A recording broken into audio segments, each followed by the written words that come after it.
Bonjour, donc chose promise, chose due, j'avais demandé si vous étiez intéressé pour que je vous montre comment je fais mes petits dessins sur fond noir. Donc voilà, déjà je voulais vous dire le papier que j'utilise. Donc j'utilise le Pantone noir de chez Clairefontaine. Je trouve que c'est un papier rapport qualité-prix qui est vraiment bien, qui est assez lisse pour moi parce que j'aime bien les papiers lisses, j'aime pas trop les trucs granuleux parce que je cherche pas le... Voilà, pour un autre travail, oui, mais pour un travail un peu réaliste, c'est vrai que le papier un peu lisse est mieux. Donc le Pantone multitechnique, il n'est pas extra lisse, mais suffisamment en tout cas pour mes dessins sur fond noir. Donc du coup, aujourd'hui, je vais vous montrer... voilà, j'ai pris un dessin. Alors, je préviens tout de suite.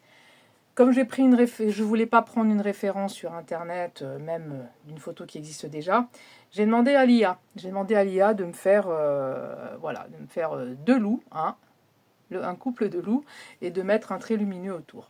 De me le mettre sur un rocher, et c'est tout. Voilà. Donc j'ai demandé à l'IA de me faire ça, pour avoir quelque chose de simple. Je vérifie toujours. Alors par contre, quand vous utilisez l'IA, il faut quand même vérifier que vos proportions, tout ça soit cohérent, parce que des fois, il vous sort des trucs complètement abracadabrants. Après là, c'est pour faire un dessin vraiment très simple où il n'y a que le contour. Donc j'ai vraiment pris une image simple où le contour va être facile à faire. Je vais vous montrer. C'est vrai que quand je pars sur un chat qui a les pattes écartées ou qui est en l'air, etc., c'est plus compliqué parce qu'il faut arriver à retranscrire les proportions rapidement sans trop faire de coups de crayon. Parce que le problème du crayon blanc sur le fond noir, c'est que vaut mieux pas trop gommer. Alors, au début, vous pouvez, hein, j'utilise les polychromos. Si je fais un trait très léger et tout, je vais pouvoir gommer avec la gomme exprès pour les crayons de couleur. Je précise parce que ça a un peu son importance. Mais vous ne pouvez pas faire 10 000 coups de crayon, sinon ça se verra et ça sera vraiment pas beau, quoi. Alors du coup, c'est un bon exercice pour s'entraîner à trouver juste l'essentiel et les proportions de manière visuelle. Donc quand on recopie comme ça un dessin à main levée, là je ne cherche pas, contrairement à mes autres dessins, le réalisme, la profondeur, etc. Je cherche tout autre chose, je fais le contour d'un animal, je mets un trait lumineux et ça a un côté déco, facile, enfin voilà. Donc je ne suis pas à chercher vraiment une structure hyper réaliste de la profondeur et une 3D. Mais par contre, il faut quand même que j'affûte mon œil pour que je reste cohérente dans mes proportions, hein. Euh, donc voilà, après ça, je ne sais pas trop comment vous l'expliquer, vu que je ne vais pas faire beaucoup de recherche de traits. Donc c'est pour ça que je suis partie d'une image très simple. Quand je fais mes chats, je crayonne un peu plus parce que je vais quand même essayer de trouver une proportion voilà, entre la tête, les pattes qui sont écartées. Voilà. Bon, mais donc ça va être un tout petit peu plus long. C'est pour ça que j'ai pris ça, pour vous faire aussi une vidéo un petit peu plus rapide. Donc l'IA me sert dans ce cas-là, ça m'évite de prendre une référence photo, mais j'utilise jamais l'IA pour faire des dessins réalistes parce que c'est une catastrophe, vous êtes toujours déçu parce qu'en fait il y a une espèce de perfection imparfaite, quelque chose qui n'est pas vivant dans l'IA, donc moi j'aime pas trop. Maintenant elle est là, hein, de toute façon quand je fais tous mes montages vidéo, je suis à peu près sûr qu'il y a de l'IA dans toutes mes applications. Et pour ce dessin-là, je ne prends pas une référence qui existe. Je lui demande de me faire quelque chose d'assez simple. Si je vois que c'est pas cohérent, une fois je lui ai demandé un truc, je trouvais que la queue elle n'était pas au bon endroit, j'ai changé. Enfin voilà, vous bidouillez, mais vous regardez bien que ça soit cohérent. Voilà. Donc là, on va partir sur un petit couple de loups. Allez, on y va. Voilà, c'est parti, on y va. Donc du coup, je fais ça avec un crayon, je ne sais pas si vous voyez là, Faber-Castell Polychromos, le blanc, hein. Pour l'instant, je démarre avec ça. Donc, comme toute reproduction, je vais essayer de reproduire l'image que j'ai là. Et voilà, donc c'est une image qui est vraiment très, très simple, donc normalement pas trop compliqué à faire. Et donc je vais faire que les contours. Donc c'est parti. Bon, alors comme c'est du crayon blanc et que je sais que je ne vais pas pouvoir beaucoup effacer, je me mets des petits repères, hein. Voilà. Alors, je ne sais pas si vous voyez bien avec la caméra. Je vais essayer de faire à peu près au mieux. parce que le crayon blanc, contrairement au crayon papier, tout ça, c'est vrai que c'est difficilement effaçable. Donc j'essaye de reproduire vraiment que les contours. Quand je fais un dessin plus précis, par exemple, forcément je vais construire plus en mettant des volumes quand je ne fais pas de quadrillage. Mais là, du coup, comme je cherche à faire que les contours et que je ne veux pas abîmer mon papier, bon, bah, il faut se repérer un petit peu il faut avoir des points de repère. Voilà, par exemple là, je ne suis pas allée assez large.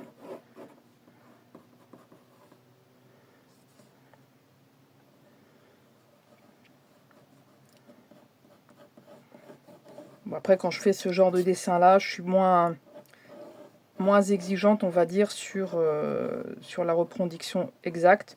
Ce que je veux, c'est qu'à la fin, le dessin tienne la route. C'est surtout ça, quoi. C'est l'essentiel.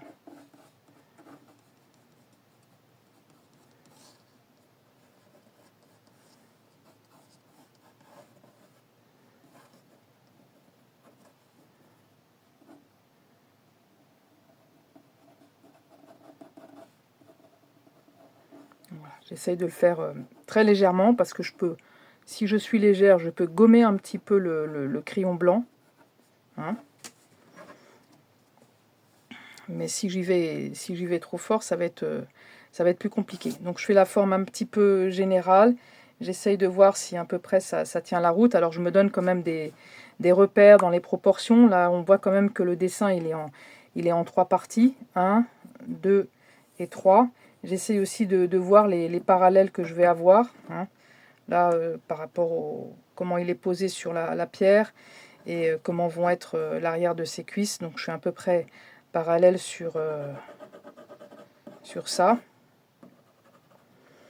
Après là, il faut que je sente le volume du dos, hein, que je sente que là derrière il y a les cuisses. Et là, bon, on a le début de la queue. Là, j'ai peut-être manqué un petit peu de largeur.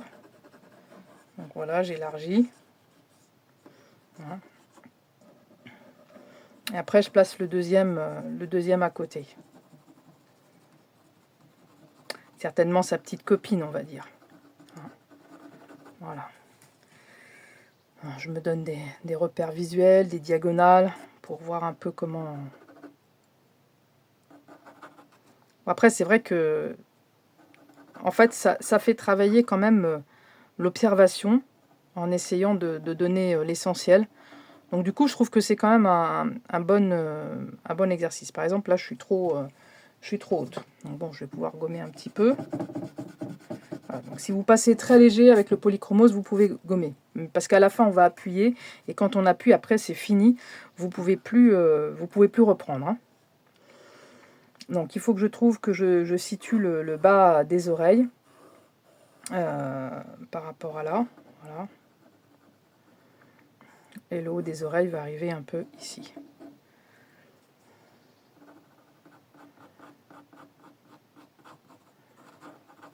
Et ici, finalement, on perçoit son épaule. Voilà, là, le poitrail et puis son début de cuisse. Du coup, là, on a la queue.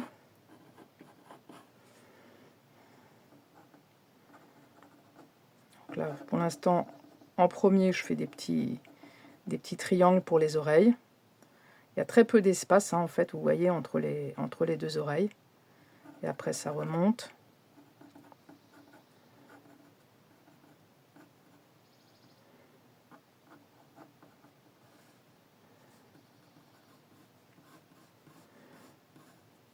Voilà, là, j'ai vraiment pris un dessin très simple. Bon, après, il faut se méfier, hein, parce que quand c'est simple, si les lignes principales sont foireuses, ça se voit aussi et tout devient foireux. Donc il faut arriver cependant d'être assez juste en un minimum de traits.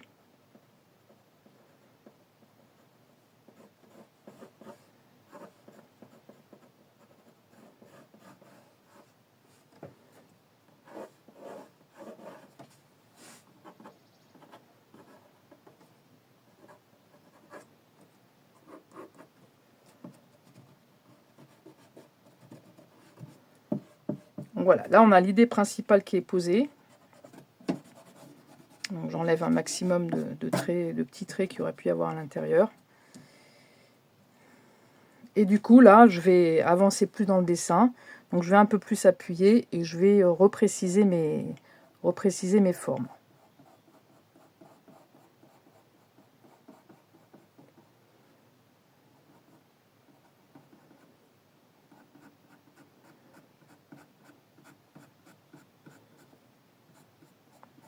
Voilà, j'esquisse un petit peu, des fois, je rajoute de la lumière là où il y a.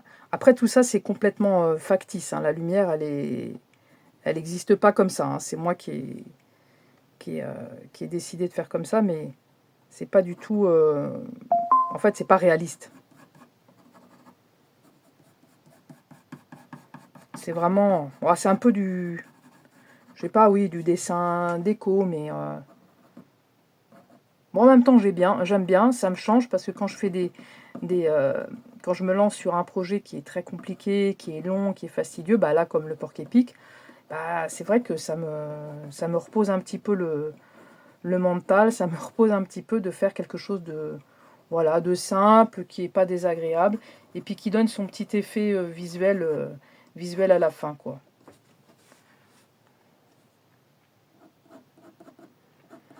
C'est vrai que quand je suis partie sur le chat, par exemple, que vous avez dû voir avec les pattes écartées, les griffes, et qui joue avec une boule, on est sur quelque chose d'un peu plus complexe. Donc la mise en place est un peu plus délicate, elle peut même être foireuse et il faut recommencer. Et là, il faut peut-être un peu plus y aller avec le crayon blanc pour mettre la structure, de manière très légère. Et voilà quoi. Mais sinon, là, j'ai vraiment pris un exemple simple, mais que vous pouvez faire vous, qui est vraiment, je pense, un peu à la portée de tout le monde, quoi. C'est un petit peu l'objectif de la vidéo. Et puis bon, après, hein, faut pas avoir peur d'essayer, de gâcher du papier. C'est aussi ça le dessin, hein. C'est pas que les dessins réussis qu'on vous montre derrière. Des fois, il y a des ratages, hein.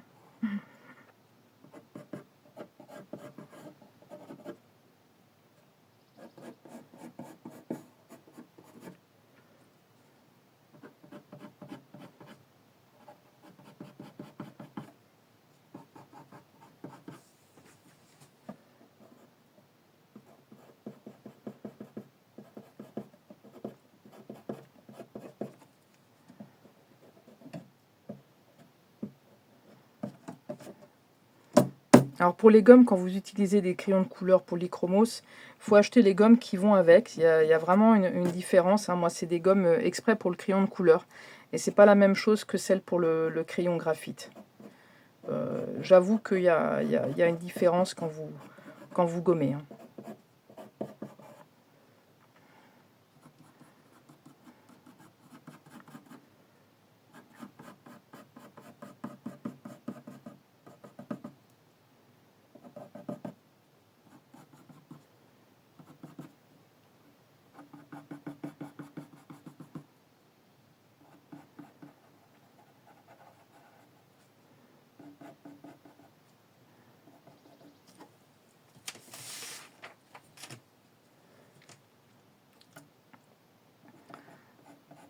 Alors, par contre, il faut toujours avoir une mine bien taillée. Donc dès que c'est un petit peu pas assez pointu, je retaille. J'aime bien avoir une mine vraiment fine, quoi.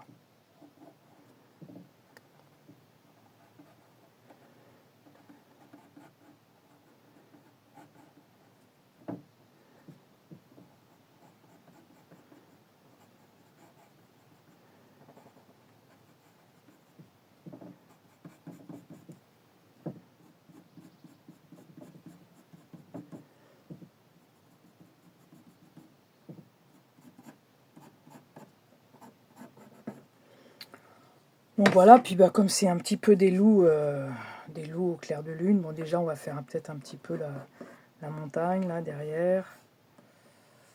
Voilà.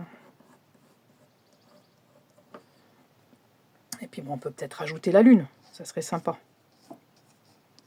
Ils sont quand même au clair de lune.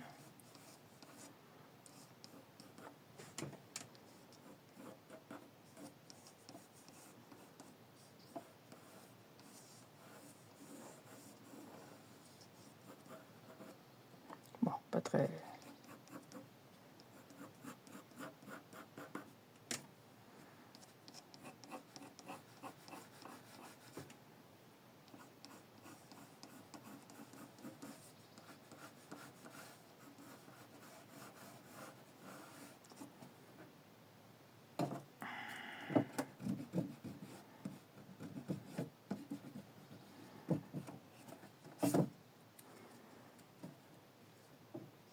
La pleine lune, hein, c'est toujours mieux, parce qu'ils ont l'air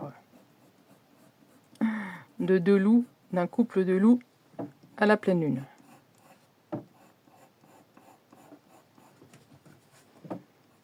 Donc là, pareil, hein, c'est pas si évident que ça de faire un joli cercle.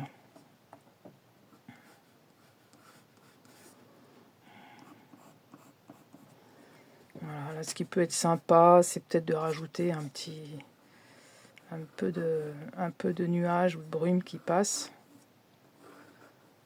Voilà. Après voilà, hein, vous rajoutez ce que vous... Après voilà, vous, avec votre imagination, hein, c'est quand même des dessins assez simples, vous pouvez rajouter quelques traits. Voilà, bah c'est tout simple. Alors après, ce que je fais, c'est que j'utilise un autre crayon qui s'appelle un Posca. C'est des crayons de couleur pareil gras. J'ai l'impression que ceux-là, ils sont plutôt à la cire. Et ils ont un trait légèrement plus blanc. Donc du coup, là, je vais reprendre un peu des parties que je voudrais plus blanches. Hein, et je repasse par-dessus. Bon, je ne sais pas si vous allez voir à la caméra vraiment la différence, mais...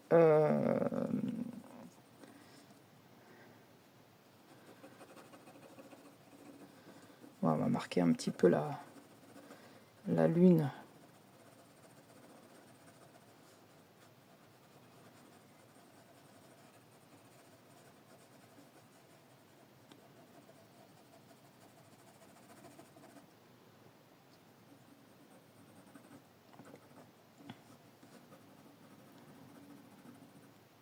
Bon, je prends d'abord au crayon couleur parce que... Ah oui, les polychromos s'étalent mieux. Je pense que le Posca est plus à l'huile. Et à la fin, pour marquer quelque chose de plus blanc, il sera pas mal par contre.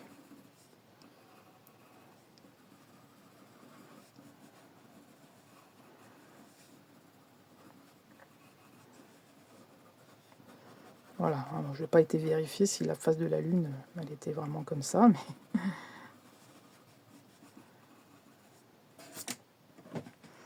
Voilà.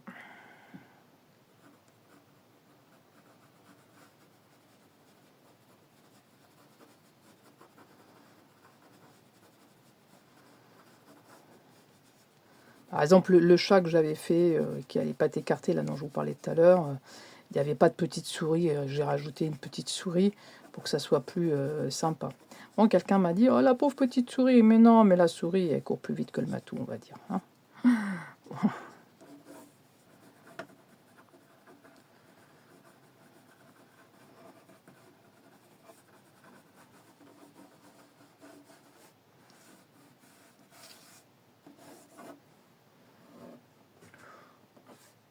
Voilà. Après, je vais reprendre un petit peu, du coup, le contour des loups. Avec ce crayon qui est légèrement plus blanc. Ben, on ne s'en rend pas forcément compte comme ça, mais quand on est devant avec le papier, il y a une petite différence quand même. Voilà, on pourrait faire esquisser quelques poils.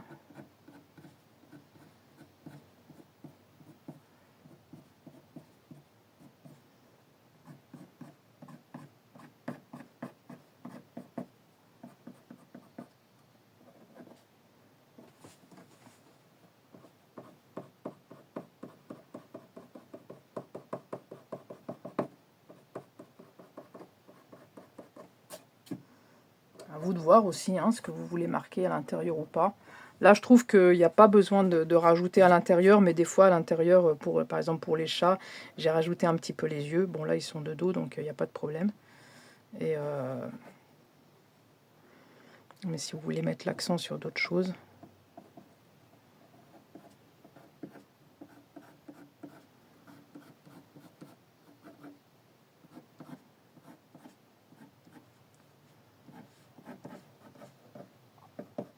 Après, vous pouvez tout imaginer comme ça. Hein. Vous pouvez même faire un... Là, je suis en train de faire un arbre pour me changer un petit peu. Vous pouvez même faire un arbre sur un fond blanc avec juste le tronc, les branches. Ça peut donner aussi quelque chose de très sympa. Là, je suis en train de faire un arbre, mais à la pierre noire. Donc, pareil, à chaque fois, je retaille. Surtout que celui-là, la mine est plus cassante.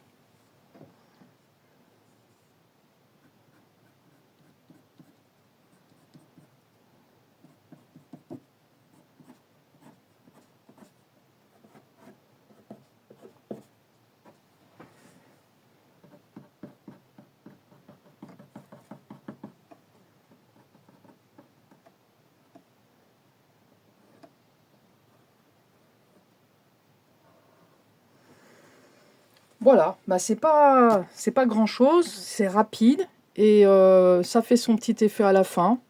Et c'est reposant à faire et en même temps ça fait travailler, ça fait quand même travailler l'observation parce qu'il faut reproduire. Donc vous voyez, hein, c'est pas exactement pareil. Là, je pense qu'elle est un petit peu trop étroite par rapport à la réalité. Mais je vous dis, dans ce genre de dessin, je ne suis pas à la recherche de la perfection comme quand je dois faire un portrait très spécifique. Et ça permet aussi de se lâcher un petit peu, hein, parce que tout le temps, travailler d'après... Des fois, quand je me lâche un petit peu avec les arbres, je fais des choses plus imaginaires. Mais voilà.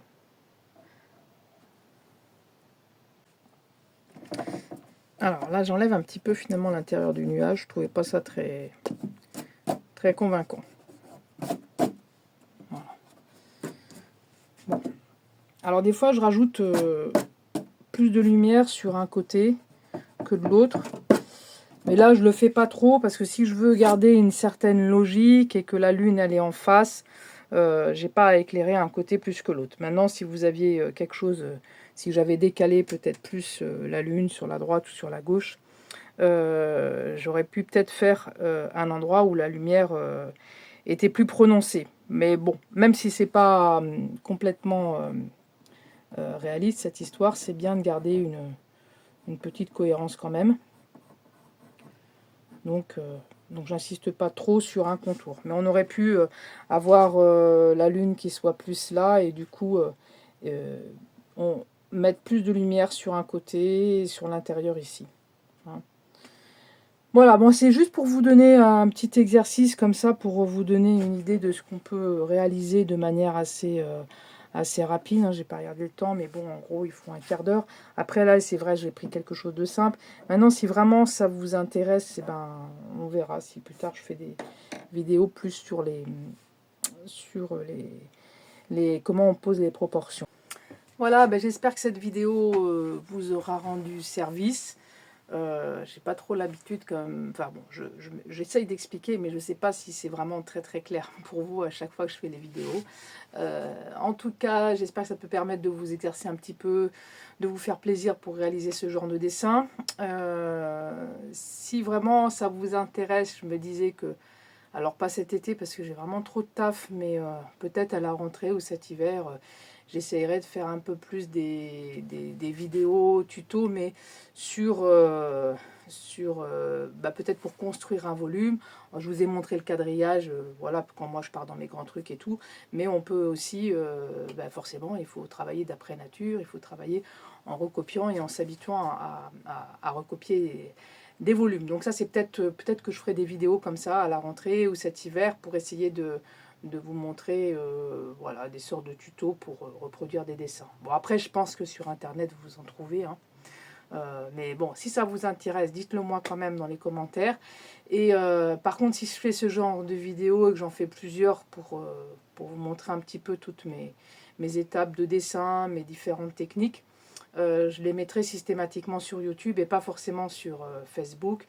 Ou alors juste un extrait pour vous dire d'aller sur YouTube parce que sinon...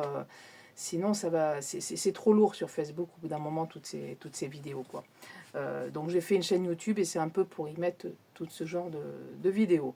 Voilà, si ça vous intéresse, vous me le dites. J'ai fait cette chaîne YouTube qui s'appelle Cat Size. si ça vous intéresse, allez dessus. Pour l'instant, j'ai pas mis énormément de choses, mais un petit peu toutes les vidéos que vous avez déjà vues. Voilà. Puis dites-moi ce que vous voulez que je vous montre, que je vous explique. Je suis prête un peu à faire comme ça des vidéos. Voilà, je vous dis plus à l'automne et à l'hiver. Là, je pense trop de travail pour cet été. Mais pourquoi pas? Moi, je suis prête à répondre un petit peu aux besoins que vous avez. Voilà, en tout cas, je vous souhaite une excellente journée, de l'entraînement et à très vite.